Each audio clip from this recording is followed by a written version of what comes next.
Os hábitos de higiene na Idade Média. Na Idade Média, período em que a Igreja Católica influenciou profundamente a vida das pessoas, as termas, por serem locais onde predominavam no coletivo, foram mandadas para o quinto dos infernos.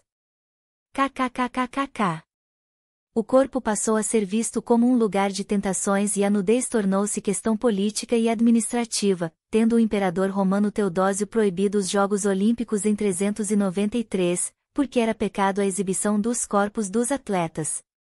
Gregório I, Papa entre 590 e 604, chegou a chamar o corpo de abominável vestimenta da alma. Dois livros há pouco lançados convergem num ponto potencialmente polêmico: a ascensão política e social da Igreja colocou a falta de higiene também no poder. São eles, O Lado Sujo da Limpeza, de Catherine Aschenburg, e Limpo, Uma História da Higiene Pessoal, de Virginia Smith. Místicos mais extremados como São Francisco de Assis consideravam a sujeira um modo de penalizar o próprio corpo, aproximando o Espírito de Deus, explica Aschenburg. Nesse contexto, o banho passou a ser visto como um ato de luxúria e, em quase todos os conventos e monastérios, as pessoas banhavam-se apenas 2 ou 3 vezes ao ano. O povo também seguia a regra, preferindo enfrentar a água nos meses de maio e junho, quando começa a primavera na Europa e o clima aquece um pouco. Seria essa a origem de maio ser conhecido como o mês das noivas.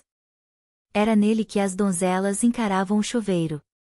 O uso do buquê de flores pelas nubentes, ainda segundo Aschenburg, seria um recurso adicional para afastar o mau cheiro. Não sem razão, fez muito sucesso o livro sobre higiene Romance da Rosa, de Guilherme de Loris e Jean de Meun, que, no capítulo sobre o asseio feminino, dizia, entre outras coisas, que as mulheres deveriam zelar pela Câmara de Vênus. A situação começou a ficar literalmente irrespirável a partir do século XVI, quando, segundo o livro O Limpo e o Sujo, de Jorge Vigarello, os médicos espalharam aos 4 ventos que depois do banho, a carne e o hábito do corpo amolecem e os poros abrem-se, assim, o vapor pode entrar prontamente no corpo e provocar a morte súbita. E não apenas isso, a água prejudica a vista, provoca dores de dentes e catarro. Por ironia, essas e outras teses haviam construído, durante séculos, um ambiente propício à propagação de terríveis doenças, como a peste negra, que, no século XIV, dizimou cerca de 1/3 da população europeia.